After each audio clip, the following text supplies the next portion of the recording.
Em 2017, um levantamento realizado pelo Observatório da Primeira Infância, plataforma da Rede Nossa São Paulo, apontou que 10% da população infantil de 10 a 6 anos da capital paulista vive em situação de vulnerabilidade social. Estudos indicam que vínculos familiares, ambientes saudáveis, são essenciais para o desenvolvimento das crianças dentro desta faixa etária. Neste cenário, como o Brasil vem atuando para criar políticas públicas para a primeira infância? E quais são os obstáculos encontrados? Para falar sobre o assunto, recebemos no programa de hoje a professora livre-docente da Universidade de São Paulo, Ana Estela Haddad. Olá, seja bem-vindo. Eu sou Joel Scala. Está no ar o Observatório do Terceiro Setor, o olhar da cidadania.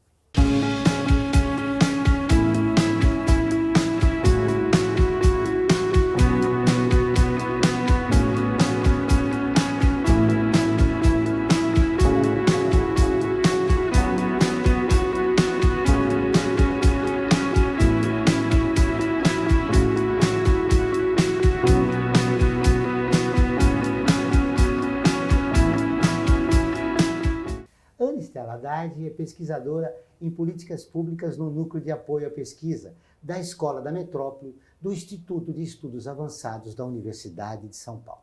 Ela coordenou a formulação e implementação da Política Municipal São Paulo Carinhosa para a primeira infância. Tudo bem, Ana? Seja bem-vinda. Obrigada. Nós sabemos que as pesquisas revelam que 40% das crianças na primeira infância vivem na pobreza no país. Como criar uma política pública levando em consideração esses dados terríveis, para o país?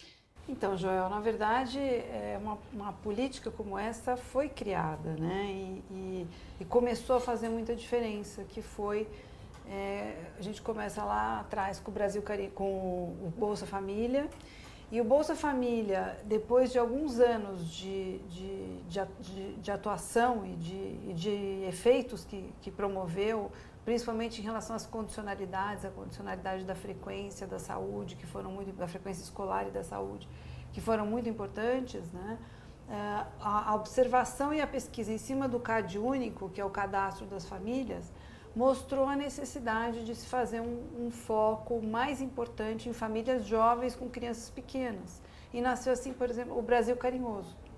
O Brasil Carinhoso foi essa ação voltada para as famílias, porque eu trabalho, estudo há algum tempo a questão de políticas públicas voltadas para a primeira infância, e quando a gente fala da criança, a gente não pode pensar só na criança, A criança, ela tem uma mãe, ela tem uma família, essa família tem que ter uma rede social de proteção, essa mãe, inclusive, se ela criar essa criança sozinha, como é o caso no estado de São Paulo, 40% das famílias tem só a mãe, são monoparentais e só tem a mãe, Então essa mulher que vai ter que trabalhar, que vai ter que sustentar essa casa, que vai ter que criar essas crianças, cuidar dessas crianças, ela precisa de uma rede de proteção, não só dos serviços sociais, a educação, a saúde, a assistência social, como a família, Diante de tudo que você me disse, por que há tanta resistência em relação ao projeto que cuida da primeira infância no país? Eu acho que, na verdade, o que falta, talvez, é um pouco mais de conhecimento, é se debruçar sobre os dados, sobre as informações, O Bolsa Família, ele tem, hoje, resultados, e o próprio Brasil Carinhoso, publicados nas revistas científicas mais reconhecidas no mundo, como a Lancet, por exemplo, Mostrando que ações como, de um lado, a estratégia de saúde da família, e de outro, um programa de renda como o Bolsa Família, no caso, o próprio Bolsa Família, a gente tem teses, tem estudos, mostrando que eles tiveram um impacto positivo muito importante sobre as famílias, sobre os beneficiários que eles alcançaram. Mesmo porque, se a gente quiser mudar o cenário do país, temos que investir na primeira infância, Porque ali é que vai impactar a vida do adulto. Sem dúvida. Como você diz, os estudos hoje da neurociência e de várias áreas do conhecimento, eles mostram que a janela de oportunidades que você tem nos 100 primeiros dias de vida, e desde a gestação, claro, são únicos. Você, em nenhuma outra fase da vida, vai ter uma atividade cerebral, a formação da arquitetura cerebral qual todas as outras atividades cognitivas, afetivas, sociais vão se estabelecer. Então, quando você tem uma fragilidade muito grande nesse começo, você vai ter mais trabalho depois, vai precisar de mais investimento para reverter essa situação. Então, se o efeito das políticas públicas deve ser promover equidade, né, nada melhor do que a gente começar desde o começo e não precisar depois ficar só corrigindo inequidades, né? Lembrando que o projeto que você coordenou teve até um reconhecimento internacional pelo trabalho que foi realizado. Sim, nós tivemos alguns projetos pioneiros que começaram com organizações internacionais. Uma delas foi a Fundação Bernard Van Leer, que é uma fundação holandesa, que apoiou um projeto nosso que procurou trabalhar a questão da cidade, né? Isso agora está acontecendo em outras cidades, em outras partes do mundo, mas é pensar a cidade a partir do olhar de uma criança que tem menos de 1 metro de altura ou que tem 1 metro de altura, né? Se a cidade for amigável para uma criança que tem 1 metro de altura, que tem até 3 anos de idade, com certeza ela vai ser para todos os seus habitantes, né? E, além disso, desenvolver desde a criança essa vontade de participação, de entender a cidade, o espaço da cidade, como a sua casa também. Sua casa não é só de dentro para dentro, né, da porta para dentro, mas da porta para fora, o espaço onde a gente vive, convive. A cidade deve ser entendida como a sua casa. O que se percebe no país é uma resistência de reconhecer que nós vivemos num país desigual, tá? E que precisa de políticas públicas para uma imensa maioria da população brasileira. É verdade. E a gente, olhando e ouvindo as crianças, a gente tem, às vezes, exemplos muito bonitos sobre isso. Você falando agora me fez lembrar de 2 casos que eu vivi durante a implantação da São Paulo Carinhosa. E o primeiro deles foi de um menino que devia ter seus 8, 9 anos de idade. E nós estávamos num evento na Zona Sul, inaugurando uma unidade básica de saúde, e quando acabou essa inauguração, alguém veio me dizer que ele queria muito falar com o prefeito e não estava conseguindo, né? Então, era uma criança, eu imediatamente fui com ele até perto do prefeito e falei, olha, Fernando, ele gostaria de falar com você. E aí esse menino falou o seguinte, falou, olha, aqui perto, caminhando daqui até a minha casa, tem uma ponte e essa ponte está com as grades de segurança, uma grade de segurança, ele quis dizer a grade, né? Tá quebrada. E tem um bêbado que sempre anda por lá e se ele continuar andando por lá, ele provavelmente vai cair, então precisa consertar, né? Então ele estava muito preocupado, não era com uma coisa dele, pessoal, mas ele estava preocupado com a grade quebrada e do bêbado levar um tombo ali, né? Quer dizer, a participação que ele teve foi essa. E um outro caso em que a gente estava junto com as crianças projetando uma praça perto da casa delas e que elas estavam dizendo o que devia ter na praça e elas pensaram não só nos brinquedos para elas pensaram em espaços de convivência para os adultos, né? Os adultos foram incluídos no projeto delas. Mas além dos adultos, como originalmente esse espaço onde a gente estava projetando essa praça tinham pessoas em situação de rua e elas perceberam que tinha, né? Elas não fizeram de conta que não viram e também não foram excludentes em relação a essas pessoas.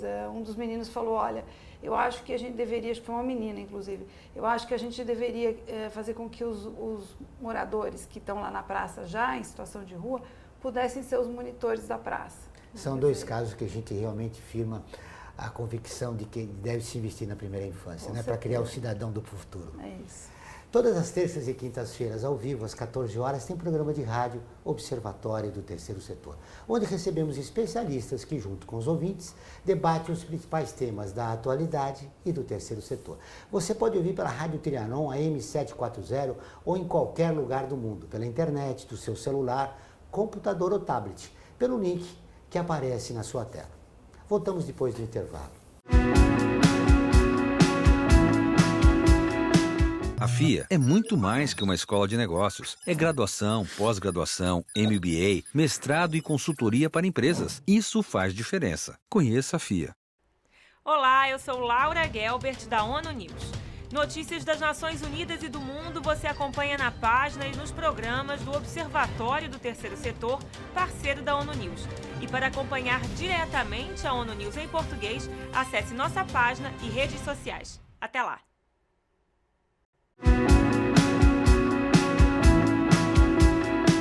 Voltamos com o Observatório do Terceiro Setor. E agora vamos para o quadro Você Conhece? Sindicalista e defensora dos direitos humanos. Ela foi assassinada por lutar pelos direitos básicos dos trabalhadores rurais. Margarida Maria Alves. Você conhece? Margarida Maria Alves nasceu em Alagoa Grande no dia 5 de agosto de 1933. Era a filha mais nova de uma família de 9 irmãos.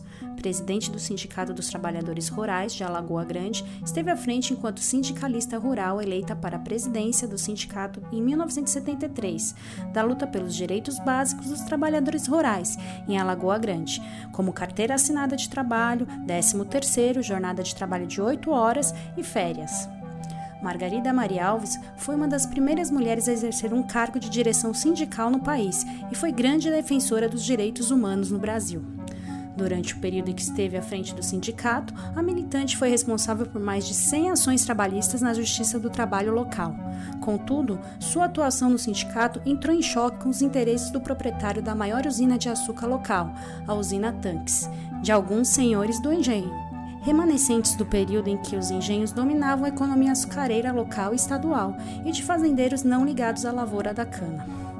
As denúncias de abusos e desrespeito aos direitos dos trabalhadores nas usinas da região, feitas por Margarida Alves, resultaram no seu assassinato, encomendado por fazendeiros. Em seu discurso na comemoração do Dia do Trabalhador, em 1º de maio de 1983, Margarida Maria Alves denunciou que vinha recebendo ameaças de morte e disse sua frase mais famosa: "É melhor morrer na luta do que morrer de fome". No dia seguinte, ela foi assassinada, mas deixou um importante legado que resultou em uma série de conquistas para os trabalhadores do campo.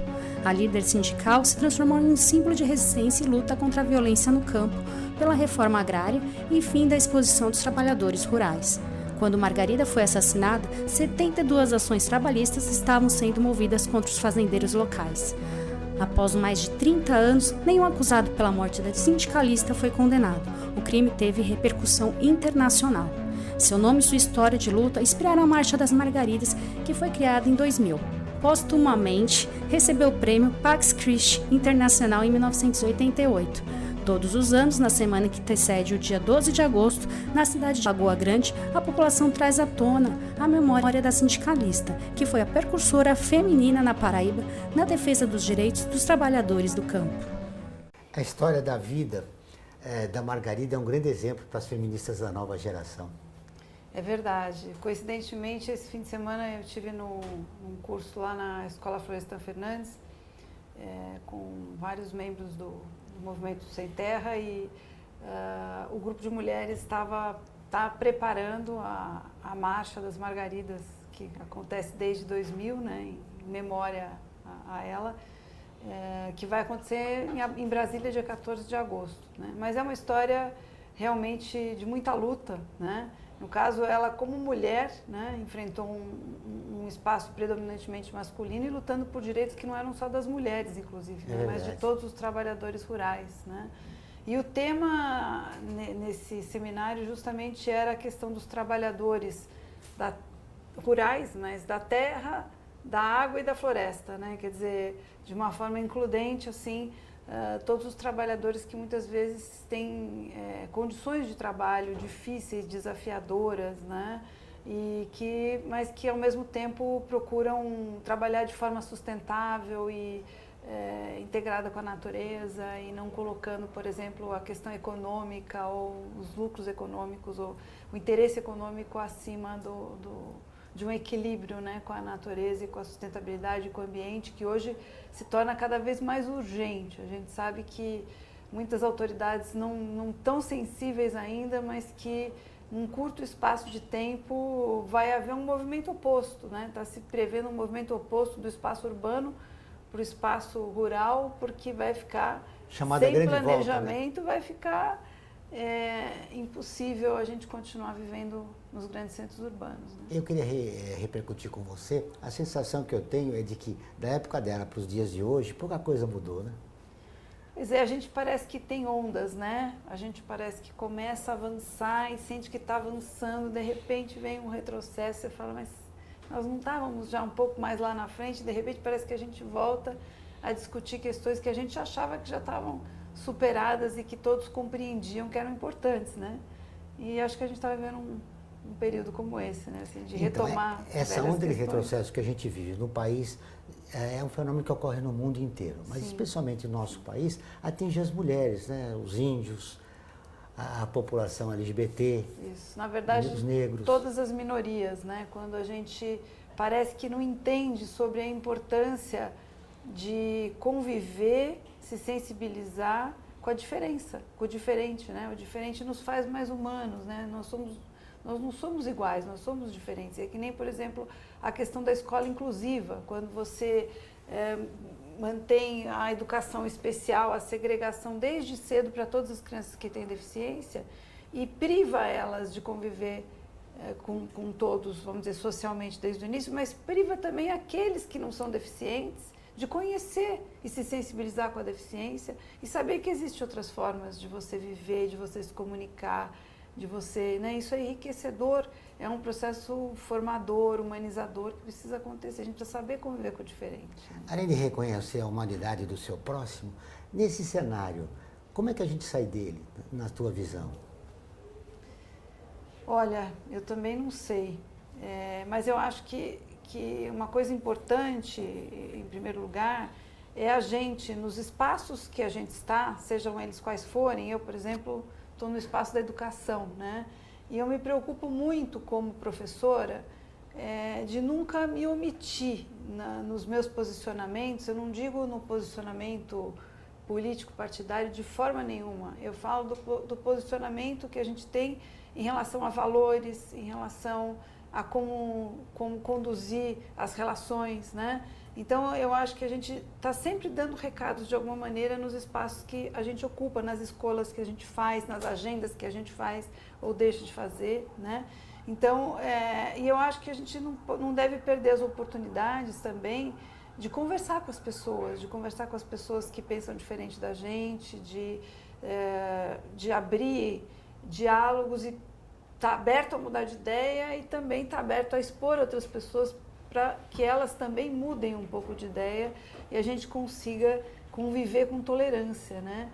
Então, eu acho que a gente está precisando muito mais espaços de conversa, de diálogo dos diferentes, né? Os diferentes precisam se aproximar um pouco mais e de mais tolerância com quem pensa diferente da gente. Essa é a grande dificuldade. Nós vemos na era digital e na internet uma polarização, um clima de ódio calculável, né? Como é que superar isso? Exatamente. Você sabe que outro dia eu recebi um mapinha conceitual que eu estou para postar, que ele diz mais ou menos assim, você tem alguma coisa muito importante para dizer? É realmente importante o que você vai dizer? Vai magoar alguém? O que vai mudar se você não disser? Então, se vai magoar alguém, não diga. Se realmente é importante e vai ajudar os outros, pode dizer, né? Quase um lembrete para a gente voltar a saber como conviver. Quer dizer, na verdade, a forma como a gente devia buscar a convivência no aspecto pessoal, presencial, deveria ser a forma que a gente deveria conviver nas redes. Mas, no fundo, algumas pessoas meio que se sentem escondidas e protegidas por estarem atrás da rede, né? E acabam, assim, destilando uma série de coisas negativas. E o que as pessoas não percebem também, né? Que o apelo ao diálogo é uma defesa da essência da democracia, né? Você, exatamente. Conviver com o contrário, né? É isso. E como, eu já te perguntei como sair disso, mas você estava seguindo uma linha de raciocínio, falando que independente da visão política que cada pessoa tem, o importante é ela defender o processo civilizatório, que me parece, eu queria a sua opinião, está sendo ameaçado nos dias de hoje. Né? Sem dúvida nenhuma, né? A gente parece que se sente, enfim, a própria rede social faz um pouco isso, o algoritmo da rede, né? As bolhas que a gente fica, né? Então, Na verdade, a gente expõe uma ideia, ganha não sei um número X de likes, e aí se sente reforçado naquilo que a gente coloca, e é aquela ilusão de que o mundo pensa daquele jeito, né? E a gente, às vezes, acaba perdendo um pouco a noção do resto que tá fora, né? Isso provoca, nas pessoas que gostam de dialogar, um certo intimidamento, né? As pessoas ficam tímidas e acabam não querendo interagir com ninguém, né? Um empobrecimento da realidade, da leitura da realidade, da interpretação da realidade, né? Então, a gente precisa retomar isso que você falou, um espaço civilizatório, educador de mais diálogo, de mais conversa, de ser capaz de mudar de ideia, né? Isso é nobre, por que não? A gente não precisa defender a mesma ideia até morrer, né? Mas o importante é dialogar, né? Isso. Agora eu vou fazer um convite a você que está nos acompanhando. Curta a página do Observatório do Terceiro Setor no Facebook. Ela é visualizada por mais de 700 mil pessoas toda semana e está sempre atualizada com notícias do terceiro setor do Brasil e do mundo. Faça como mais de 390 mil pessoas. Siga a nossa página. Nós vamos para um rápido intervalo, mas antes você vai conhecer um dos artigos da Declaração Universal dos Direitos Humanos, que faz parte da campanha do Observatório do Terceiro Setor. Direitos humanos são direitos de todos.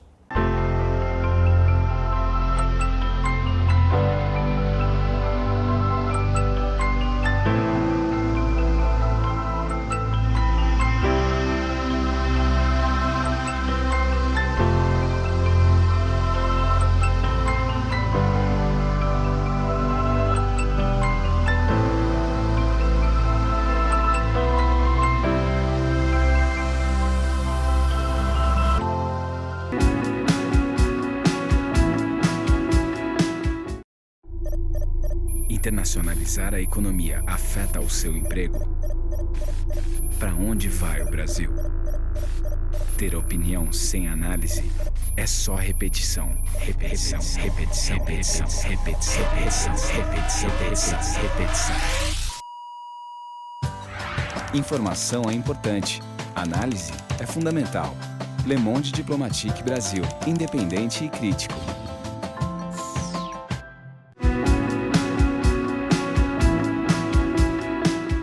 Estamos de volta com o programa do Observatório do Terceiro Setor, o Olhar da Cidadania. Não esqueça, todas as quartas-feiras às 17 horas, tem programa Olhar da Cidadania na Rádio USP, com temas da atualidade e dos direitos humanos.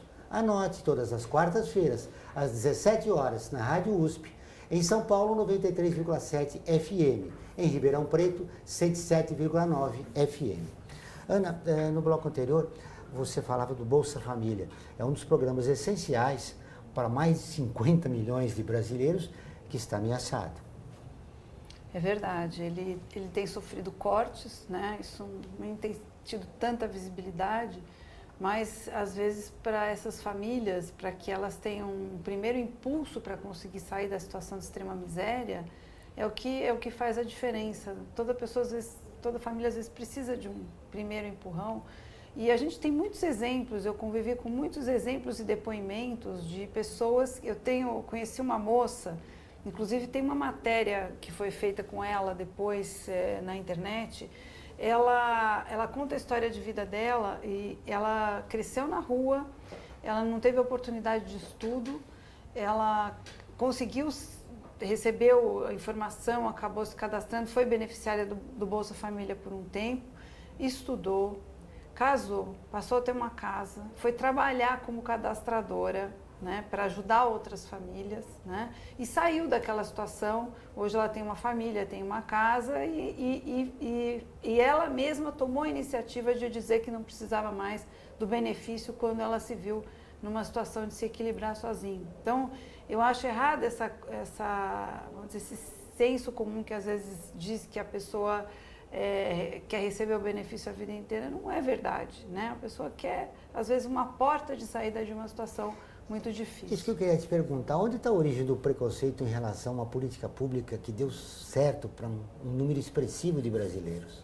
Olha, isso está comprovado. Eu acho que o que falta espaços como esse do Observatório do Terceiro Setor, que discute com mais abertura, com mais isenção e qualidade a questão de políticas públicas, né? Não só políticas públicas que às vezes são feitas no espaço público, às vezes são feitas pelo terceiro setor, não importa.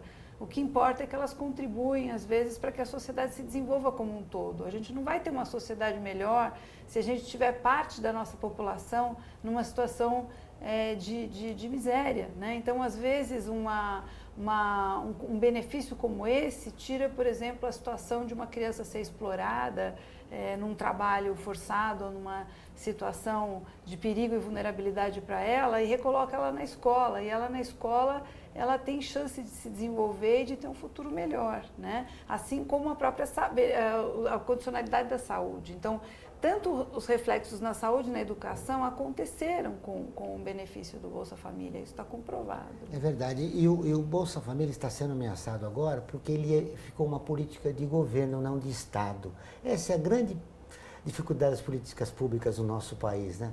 Não são políticas de Estado, mas de governo. Vem um governo que não tem interesse e aí desconstrói tudo. É uma pena isso, porque, na verdade, quem gosta mesmo do espaço público e da gestão pública deveria estar mais interessado no que funciona bem, no que não funciona bem, do que eventualmente de quem é. Porque, na verdade, não é de ninguém depois que está feito. Depois que está feito tem que ser da população.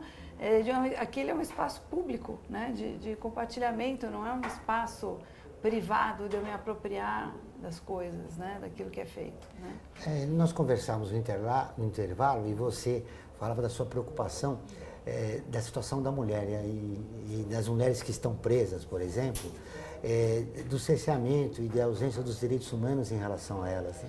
Então, na verdade, eu estava vendo uns dados recentes, até numa banca de mestrado que eu participei, com relação às mães que têm crianças pequenas, filhos na primeira infância, ou que estão gestantes, ou que estão amamentando, e que estão em situação de privação de liberdade.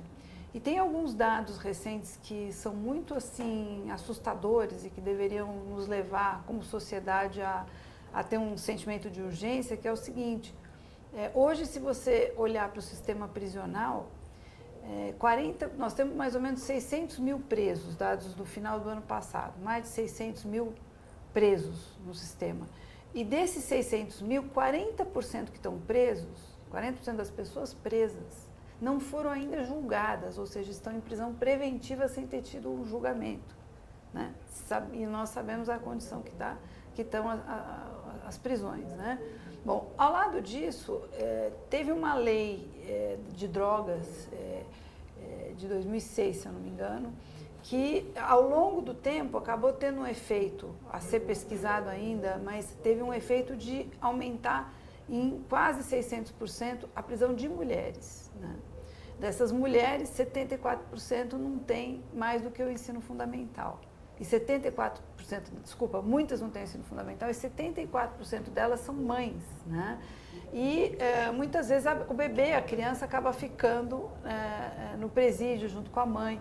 E desde a lei do Marco Legal da Primeira Infância, em 2016, a gente pode levar essas mães para prisão domiciliar, para que ela possa cuidar do bebê nesse período, né? E é uma coisa que está se lutando para que aconteça. Para fechar nossa entrevista, seguindo na linha do que você está falando, o atual governo tem uma política de ampliar o encarceramento das pessoas. Tem um projeto no Congresso Nacional visando isso, né? Ampliar para que as pessoas sejam mais encarceradas no país. Como é que você vê isso? Eu vejo ao contrário do governo que eu tive a oportunidade de vivenciar e participar, que teve lei para diminuir o tempo de pena em função da pessoa começar a estudar, que levou o Enem para dentro das prisões para que as pessoas que estavam em situação de prisão pudessem prestar o Enem e ter uma porta de saída, porque essas pessoas precisam de uma oportunidade de reinclusão na sociedade, né? O encarceramento em massa já provou em uma série de países que não é efetivo. Foi um prazer vê-la. Muito obrigado pela entrevista. O Observatório do Terceiro Setor fica por aqui. Esse e todos os nossos programas de TV e rádio estão no nosso portal, acessado por mais de 1 milhão de pessoas de 173 países. Acesse você também, observatorioterceirsetor.org.br. Voltamos na próxima semana, sempre na luta por uma sociedade mais justa, solidária e tolerante. Até o próximo programa.